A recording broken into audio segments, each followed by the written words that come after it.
Hi, everyone. Welcome to the July edition of Wallet Max Planet Positive podcast as we transition into the summer and a busy holiday season.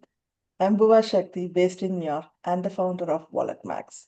We are a global community of startups, investors, executives focused on increasing funding access for women, especially in the climate tech, fintech, and AI sectors. We interview one impact investor every month for our podcast to share their background and what differentiates them from the crowd in terms of prioritizing impact along with profits and planet. We deep dive into their personal and professional journey and their mission to uplift. Today, we are speaking with Maddi, a co founder and general partner at Daring Ventures in New York City. Having successfully navigated traditionally male dominated environments, Maddi uses her resilient background to identify diamonds in the rough and overlooked investment opportunities. At Touchdown Ventures, Maddi supported multiple corporate partner VC funds spanning healthcare, telecom, software, proptech, and entertainment. At Cigna Ventures, she focused on early to growth stage healthcare companies and led the women's health vertical. Let me now hand over to Maddie and invite her to say a few words about her background and career path. Over to you, Maddie. Thanks so much for having me on. I'm excited to share more. And yeah, I mean, to kick it off, really my background and path into venture was not traditional by any means. I would say it was a lot of a path of proving people wrong, a lot of no's on a lot of things that I was aspiring to do. So when I was in high school, my goal was always to be a do Division 1 volleyball. And so many people told me that was a pipe dream. And I just, kept my head down, was determined to do it, did a lot of cold outreach to coaches and just really grinded and really almost didn't happen in my junior or my senior year of high school. Got an offer to play at Rice down in Houston. So that was kind of the first milestone I was able to pass. But then in college I was pre-med, then turned away from medicine, realized that was not the path I wanted to go on. And that was a really pivotal moment for me because I had this really straight path on what I thought I was going to do, and it ended up not being that way. So I had a little bit of an identity crisis of what am I actually passionate about? And at that time, I really didn't know. So eventually, I ended up going to business school in London, and that's where I came across venture for the first time and loved it. And when I came back to the US, learned very quickly how network driven the industry was. And so, yet again, a lot of no's, rejections, painful interviews, but eventually found a firm that really liked my non-traditional, non-finance background, and that was Touchdown Ventures. So that really started my journey. And spent most of my time on the CVC side, as you mentioned, and now starting Daring Ventures to go earlier, pre-seed, and helping founders at the earliest stages that have similar backgrounds to me and my co-founder. No, that's perfectly said because none of us have a traditional path. If someone has a traditional path to VC, then it's going to take a lot of time for startups to educate them about everything else, right? That's what I've seen in my experience quite a lot also, and almost all the investors I've spoken to so far. Now, what's your unique secret sauce? What do you think is the pivotal moment? Is it your business school education, knowing about venture, or what else is a pivotal moment if not that? Yeah, I think that moment when I decided to not do med school was the big unlock because then it made me actually really do some internal reflection on what I actually wanted to do and what I was passionate about. I would say my secret sauce, I definitely use that as part of a way to have a unique perspective and really try to, expand beyond what I don't know, because there's so many experiences and problems that are out there that are huge markets. But if you don't Mhm. go and, step outside your comfort zone, you're never going to truly understand it. And so I think having that non-traditional path makes me more curious in that way. I also think I just love building relationships. I love getting to know people and who they are as a person before anything else. And so I think I'm really good at kind of building those authentic relationships, whether it's with other investors or with founders, and just kind of building that trust. And I think that's something our team's really good at. We say we are unapologetically authentic and transparent in what we do. Yeah, you wouldn't believe I read that book, and I'm like saying to everyone unapologetically ambitious, but you mentioned authentic, so both are equally good as well, right? Now, you mentioned relationship building, and that's one of the reasons why we have so many events where we have small group, either investors meeting or startups meeting or both together, and sometimes corporate executives like myself who are trying to transition from that sector, right? Um, Also in venture capital and in startup pitching and trying to fundraise, I've also heard quite a lot that references matter, meaning if you are a VC, you'd like reference from either other VCs or other founders in your portfolio because that gives more credibility in terms of investing in a startup and vice versa, because startups are also shopping to find the right venture capital investor because that's kind of the start of your journey. You're going to be part and parcel of their whole activity and life, right? So, Mhm.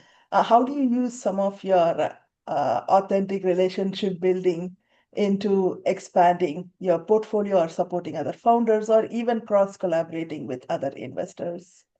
Yeah, no, it's a great question, and I think one of the ways I'm very open and generous with my network. I always found it odd when people were very close guarded and Hmm. tried to make it hard to get into their networks because I think, when you connect other people, it just amplifies, it doesn't detract. And so one way is even if we don't invest in a company, because, unfortunately, that's a big part of venture capital is saying no.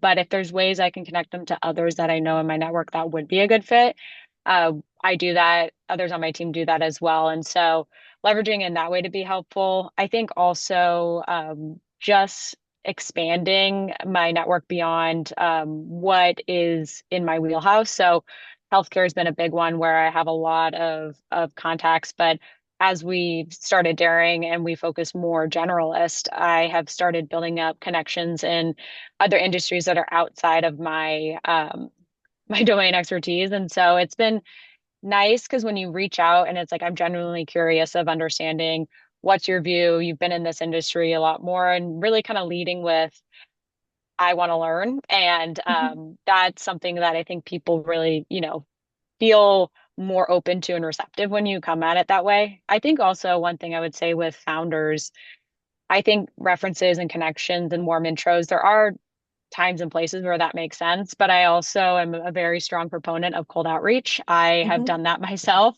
And I actually think it's been almost as successful as warm intros. So I always encourage that as well because you never know. I mean, the worst thing that could happen is they don't respond. But, if you make it thoughtful and curated to that person, more often than not, you'll at least get some response, whether it's on LinkedIn or on email. So a lot of different ways, but I try to just connect people and find ways because you never know what may happen or you may come across them in the future again. So it's definitely a small world. And so just trying to pay it forward as much as I can. Thanks, Maddy. And I know especially cross collaboration with other sectors, other VC startups really helps, and cold outreach, right? So as long as you are able to add value, even if it's a cold outreach, they are going to come back to you because it's going to make them want to talk to you, right? So I've seen it so many times as well. And you have selected tech investing, more so investing in diverse startups, like you mentioned earlier, those diamonds in the rough, right? How do you decide, or why did you decide this is your pathway? Yeah, I think for what I've seen in the industry, just being in it for 6 years, is there's a lot of filters that I don't think are actually representative of great talent. I think it's been something from a legacy version of VC where I think, the credentials of where you went to school, where you're based, who you know doesn't always translate into the best founders. And oftentimes we see, we don't have those perfect credentialed backgrounds. And so we tend to say, what's not on the resume? What are those things that you only know when you can just see them and you meet them and you get it. That's kind of what we wanted to emphasize as we look at founders, because really at the end of the day, who's going to be successful in our minds is, do they have the lived experience, the earned insights on the problem that they're looking to solve? And then do they have that intrinsic motivation that no matter what obstacle comes their way, they're gonna find a way to make it happen. They're gonna figure out a solution, whether they have to pivot or not. So that's kind of what we focus on the most, because I think seeing that in the industry and how there's great founders that just don't get the opportunity or they're not given a chance. And so I wanted to take that into this new firm. And then my co-GP came from a very untraditional path, also community college, in and out of it multiple times. And so a lot of stigma around that. And clearly he's done very well. So, I actually think there's a lot of great talent that's even, stronger work ethic, more resilient, than a lot of what you see in the startup world today. That's through those typical filters. Yeah, no, like you rightly mentioned, right? So traditional pathways doesn't matter what you do, where you come from, doesn't matter as long as you're able to deliver results, right? And we see even in this sector, there are so many challenges, right? Be it in Hmm. US markets, UK, rest of the world, um, keeping the geopolitical and regulations and other things, which we'll talk about as we go along. What are kind of opportunities do you see, and what are the challenges you see when you navigate to finding these unique startups?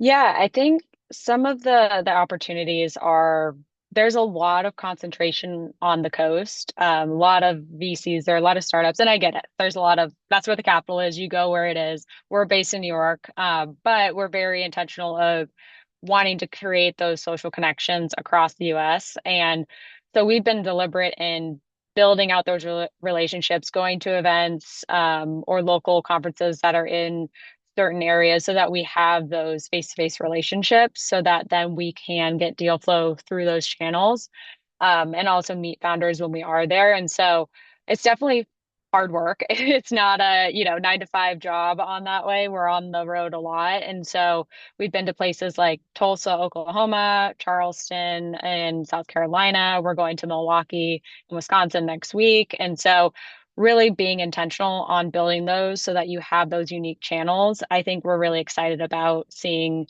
those opportunities. I think the challenge is just time, not having enough time to be able to go everywhere, we want to. Yeah, no, like you also said, right? So we had this tech week a couple of weeks back, New York Tech Week, and most of the startups that I also met were from Midwest, South, Southeast. I couldn't meet anyone from Southwest, but those were the startups that are doing amazing things, especially in sectors that we would never imagine, like aging sector, caring sector, Mhm. insurance sector, but tied to climate and things of that sort. So it's so unique that unless they come into the coast, we are not able to find them, but you're doing it the other way, where you're also going and meeting them, trying to find them, creating awareness in other Mhm. areas outside the New York, San Francisco coastal areas, right? Now let's get into some of the political challenges we have, right? So you're more focused on impact and also inclusion. Mhm. There is a lot of shift from big corporations and private investors. Also, some of the big names are shifting priorities. Uh, why do you think still investing in overlooked technology solutions are important for the long term? A follow-up question on that is, if you continue to prioritize this, you still have LPs who are going to ask about profits and return on investment. So how do you balance these even in this Mhm. climate? Yeah, so I think it's a great point, and there's a lot of change going on. I think for us, we tend to say that we're, impact informed. There's a lot of what we see as, overlooked founders where it's really, just good business, which means that, if you look at these founders and look at these different geos, there's a lot of opportunity there. And what we've discovered is you see a lot more, pragmatic, disciplined, conservative valuations, round sizes, because oftentimes capital is not a given for a lot of these founders. And so they're doing more with less. And that at the end of the day, if you can get them to this point where they can have a profitable business, then that's great alignment for the founders. They get to keep more of their company. It's great for the initial investors and then for the LPs who are invested in that fund where the investors are investing. So I think that's one that we share, that it's just good business. And I think one of the things with when we look at kind of like the, DEI initiatives and kind of the changing, impact that is on business, I think at the end of the day, there's different ways you can approach it. I think, one of the things we've been very intentional about is focusing on the experience and their intangible characteristics rather than identity and kind of bucketing it that way. Our thesis, and it's really proven out with our deal flow, which is exciting to see, is when we focus on what's your why, what experience pain points have you experienced in this market that you're looking to solve for. We feel that at the end of the day will lead to more diverse deal flow and diverse founders. And that's kind of what we've already seen with our four portfolio companies. We've got half of them are not based in New York. And it's exciting to see. So I think framing it in that way, where it's like at the end of the day, we're all people. What are the strengths that actually matters? What are the parameters that we should be filtering deal flow on? And then that kind of will lead to the results that I think some of the stuff with DEI that people were really hoping to go for. It's just a different way of like testing and showing that there are different ways that you can still hit those um, criteria or hit those types of values, emission without having to categorize it in certain ways. So that's kind of a long-winded way of saying that's how we think about it. No, I totally agree also because it's not about whether the solution is right or are we giving them a pass.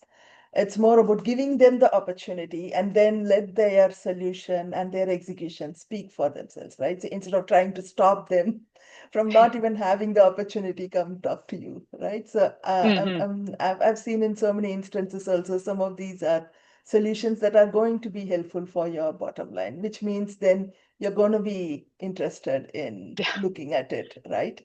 You can't kind of eliminate them. So I don't know if you have come across any regulatory challenges in your portfolio so far, in your deal flows so far, but on a daily basis, I feel like it's changing every day in US or rest of the world, right? And if you are in technology, there is something or the other coming in and out in terms of data, AI, or anything else that you are trying to do. And especially if you're sector focused, then you have additional layer of regulations.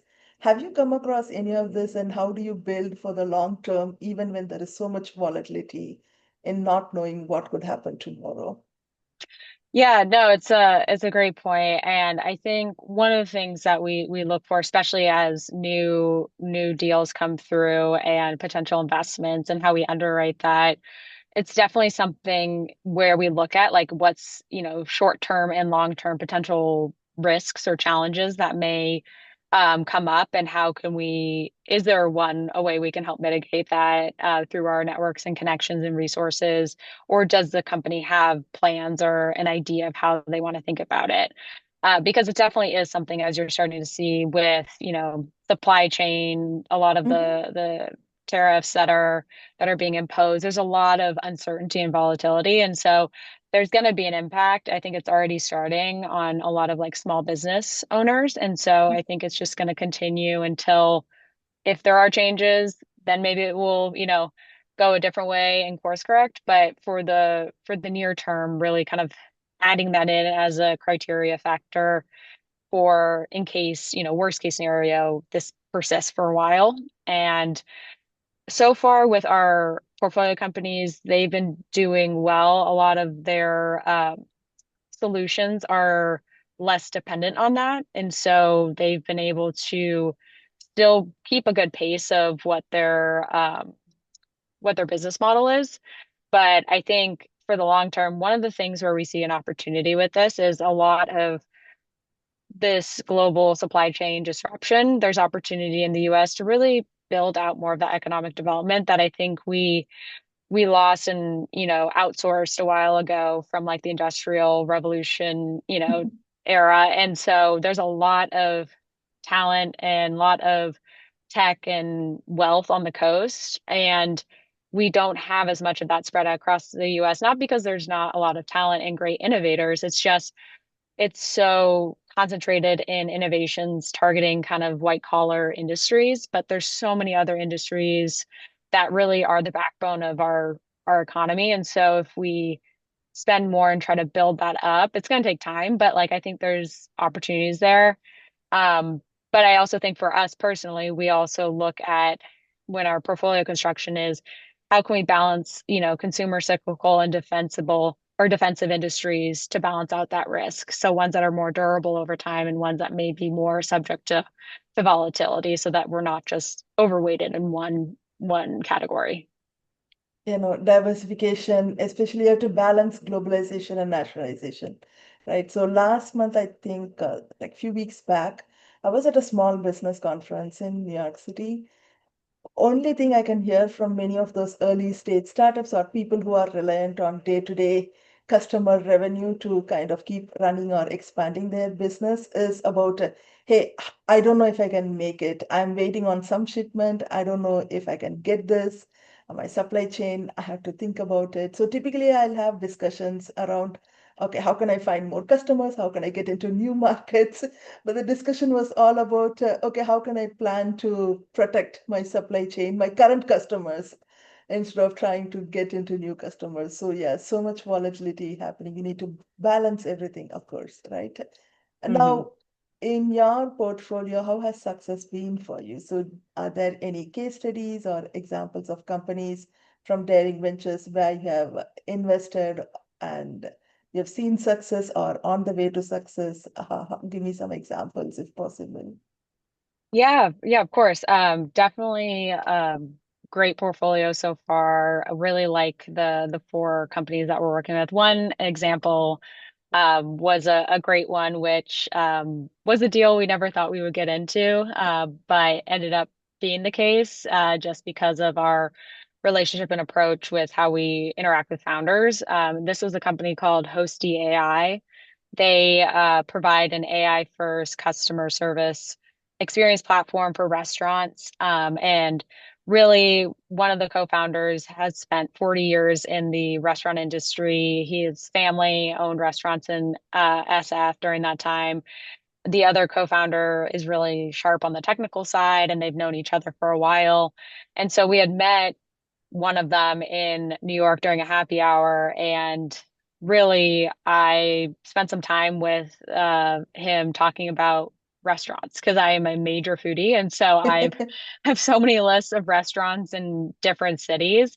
And my co-GP Joe also talked to him more on how to think about fundraising in your next round and what are the incentives of certain investors and keeping those in mind.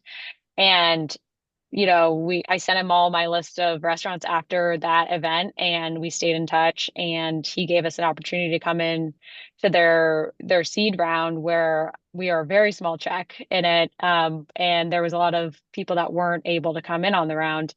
So that was just a great success to us where we felt we added value before kind of even getting into the deal.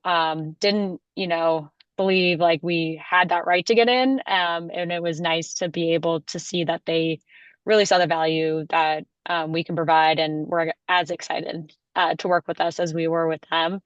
So I'd say that's a good one. And they're doing really well. They're scrappy, constantly all obsessed about the customer experience, which is what you really need in that industry. So it's great to see. Yeah, so I was at a VC conference and I had a similar story. Someone preempted a Series B deal, even though they had a smaller check because they earned the right to be in the round because they had added value to the startup like several months earlier, not even knowing that they will be part of the round. And the Wow. founder really wanted them to be in the round regardless of the size of the check because they wanted their relationship and advice to build on it, right? So I've heard that success story quite few often these days. So it's about whether you're getting in the round or not, add value. That's from investor side as well. We tell founders all the time, hey, add value, keep a warm connection, connect with your investor, but it holds both sides. So Oh thanks for yeah. sharing that. Yeah. Yeah, I tell a lot of founders too, like it's a two-way relationship. So ask them like what value do they provide beyond just capital? Hmm. And that answer will be very telling. If they don't have a good one, I would caution moving forward just because um that's, if they don't have a good reason, then it's clearly, just size and speed to market for them. But completely agree with you on that. Yeah, no, thank you for sharing that. And now, what are the emerging trends you are excited about? So you have technology sector. It could be across any vertical. You are also looking at startups all across US and sometimes outside US. What are some macro trends that excite you, and how are you preparing for those from now? Yeah, I think one of them we touched on a little bit with kind of this, geopolitical uncertainty of what's going on. I think I'm really excited about the quote unquote kind of unsexy businesses. A lot of the ones that are behind the scenes that we often rely on so much, but don't even have a second thought for because they just run smoothly. But when, something goes wrong, that's when you really understand how much we depend on it when things are going well. And so I think there's a lot of those industries, things like, trade and skilled labor, home services, SMBs, where there's opportunity to really use technology to augment some of those lower level tasks or things where they can automate back office capabilities so that the folks who are really owning those relationships and building out those connections can focus on that, which only humans do really well. I would be shocked to see AI be able to build a relationship in that way. And so that's something I'm super excited about. I would also say on the health side, just given this momentum with women's health, I've always been passionate about it. And I think despite some of the, legislative changes and state level changes, I think there's still this push and demand for more by women on wanting to have better care, more answers about their bodies. And so I think it's exciting to see opportunities pop up and learning more about what our bodies actually are, what are the different conditions, and not just having to deal with the pain. So those are two areas that I'm excited about. No, thanks for sharing that. So last year, when I was at many events, everything was generative AI. This year, everything is agentic AI. I mean, it keeps going with the trend. I don't even know if certain applications need AI, but yeah, it's going around. And crypto goes in and out. But femtech is a very overlooked, or let's say overdue sector. Oh It's yeah. not that there was a lot of research or trials done with women in mind, but I also know, talking to some of my healthcare friends, some of the medications we take today were tested on men and we are just given small doses or different doses. But it's, I think, about time to do a lot of research in the femtech space. So thanks for focusing on that as well. And in terms of your investment thesis, we did touch upon a little bit, but why do you think your investment thesis, or what elements of your investment thesis positions you uniquely among the broader startup and venture ecosystems in the world? So, what's your unique feature? Yeah, I think one kind of goes back to what you just mentioned on AI everywhere. We think, everything's turning into AI. There's also a lot of specific sector or specialized focus funds, which are great too. I think for us, we think the last kind of moat that's out there that isn't that's different than what everyone else is focusing on is this expertise layer Mhm. where that those capabilities that humans have that AI, at least to today, maybe for forever, won't be able to replicate as well.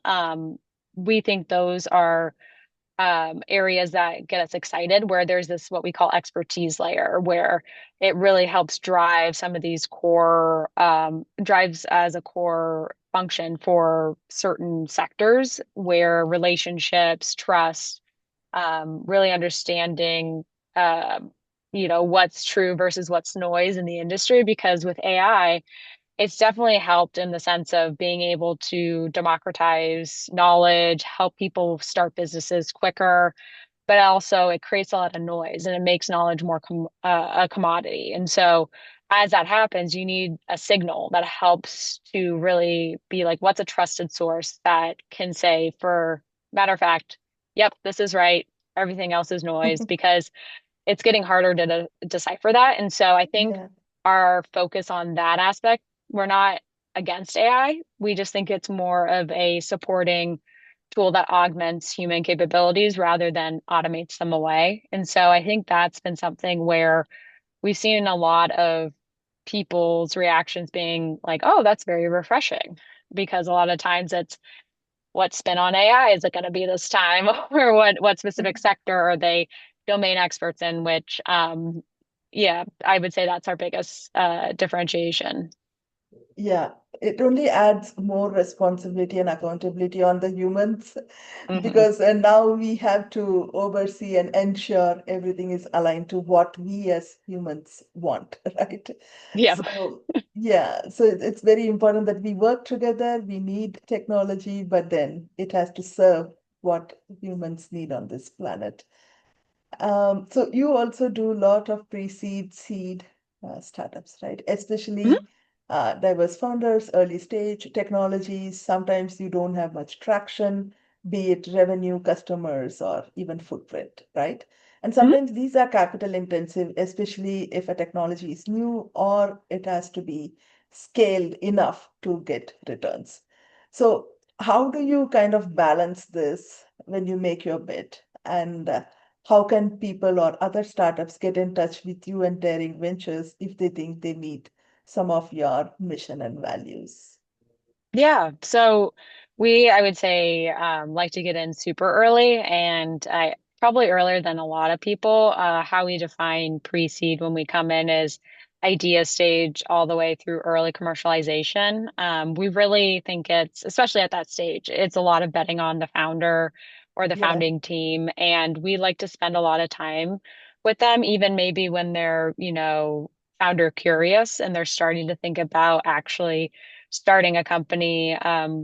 Joe, my co-GP, and I are very much, we love being mentors and really hands-on and helping people, whether it's, thinking through strategies, business models. We like to provide support on how do you tell your story? How do you pressure test, like different ways of validation with your customers that this is actually a pain point without having to have that traction yet from a Mhm.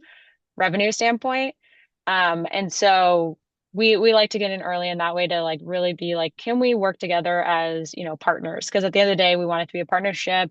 Both sides have to like it and want to work together. And so we spend a decent amount of time up front doing that. And we also then really more underwrite to the founders. So we have a founder memo that we go through that's really kind of trying to tease out kind of those non-resume characteristics that we look for. And then understanding just from, do they have, a pain point that they're solving for? Is there evidence of that? It doesn't have to be actual revenue traction. It can just be like, okay, they've done a lot of customer discovery. They really understand that there's a willingness to pay here for this problem. And after that, really the last thing is, how do they think about business model and go to market? It doesn't have to be, a solidified plan because at that stage you're super early still, but do they understand the fundamentals of what a good business model looks like? And if they need to pivot, do they have that foundation to then be able to do that successfully? And so that's how we kind of look at it. But we're very open, talk to founders all the time at every stage. And so nothing's too early for us. We always are happy to take a call. And so where they can find us, we try to be as accessible as we can. So really across the board, if they're in New York, we go to a lot of events. You can always just come up to us. We're happy to talk. There's three people on our team, so one of us will always be ready, or if we can at the events, send us a note through our submission form on our website, or just send a cold outreach email or cold Mhm. LinkedIn, because we will do that as well. And then also lastly, when we go to different cities too, we usually post about it. So if they follow us on LinkedIn, they can know if we're coming to one of their cities. No, that's great, especially because it's so easy to reach you and then all places. And even when you're not looking to fundraise at the moment, it's good to have the connection. And I know a lot of founders who don't want to talk to VCs, who are always talking to them about metrics once a month. We need someone, right, who's going to value add and collaborate with you, especially when there is a problem on the ground. That's Oh what's yeah. more important, right? When VCs show up once a month asking, hey, where are you with this metric, that metric, then, the founders wouldn't want them in the next round. Thanks for sharing that. Mhm. And we've spoken quite a lot about daring ventures, but we also started the discussion with how you entered into venture capital as your career path, right?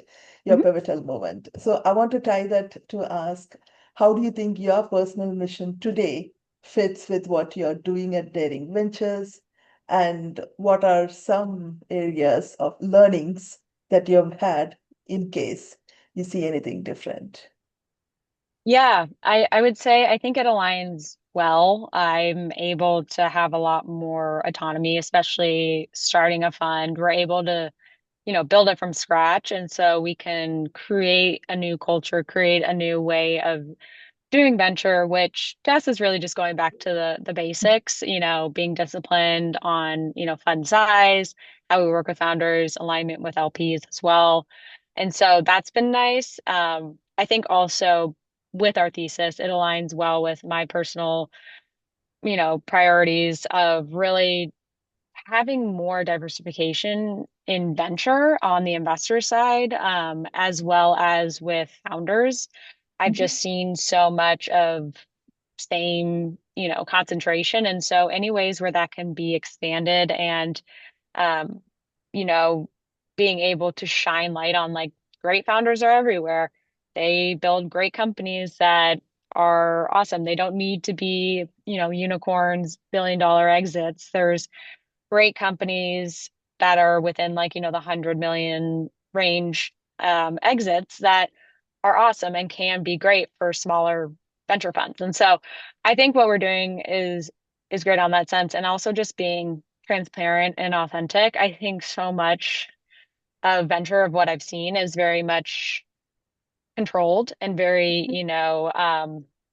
everyone kind of says the same thing or doesn't talk about the things that are frustrating them, or talk about behind the scenes things that didn't work. There's a lot as a fund manager, we're entrepreneurs too. We've made not great decisions, had to pivot with, setting up the fund from where we started to where we are today. So, um, that's something I think we will always be. So what you see is what you get. In person, online, we'll say what we feel, what we think in a respectful way. But when there's things that just don't make sense to us, we'll call it out because, a lot of people won't, but since we're starting our own fund, we can. So I would say that's, it definitely ties well to what we're doing. And then I'm also doing a women's health podcast on the side, so I get to have that passion also, get to fulfill on that side as well. You know, like you rightly said, right? So a lot of funds, especially funds that are around for a very long time, say they are founder friendly. But when you talk to the founder, they'll say, okay, are they really founder friendly or are they not, right? Especially also for funds, one startup is one of their portfolio companies, though since you're a starting fund, early fund, you have equal attention to everyone. But sometimes when you're a late stage fund, if one startup fails, you have 10 other startups that will balance. But the founder has everything bet on this one startup. So we should kind of understand and appreciate their effort, kind of as long as we are supportful and respectful, which is exactly what you do. I think will be good for the journey. So I just wanted to quickly check in. I know we're coming up time. Is there anything else you'd like to share with our audience before we wrap up? Yeah, I mean, one, this has been great, so appreciate you having me on. I think the last thing I just wanted to flag for folks who may be listening in is that if you're in New York for the summer, my co-GP is running summer office hours every Monday at 8:30 a.m. So if you follow the Daring Ventures LinkedIn account, you can see where he's hosting those. Anyone is welcome, and he's will be doing that for the next few months. I think that's an amazing opportunity. Directly talk to your GP and find out what you're looking for instead of trying to, do cold outreach or research on the internet. Thanks so much, Maddie, for taking time. I'm so grateful that you are able to spend your time with us. And I'll share the CTAs that you said when we post about your podcast episode on with your community as well. All right. Thank you so much. Thank you so much.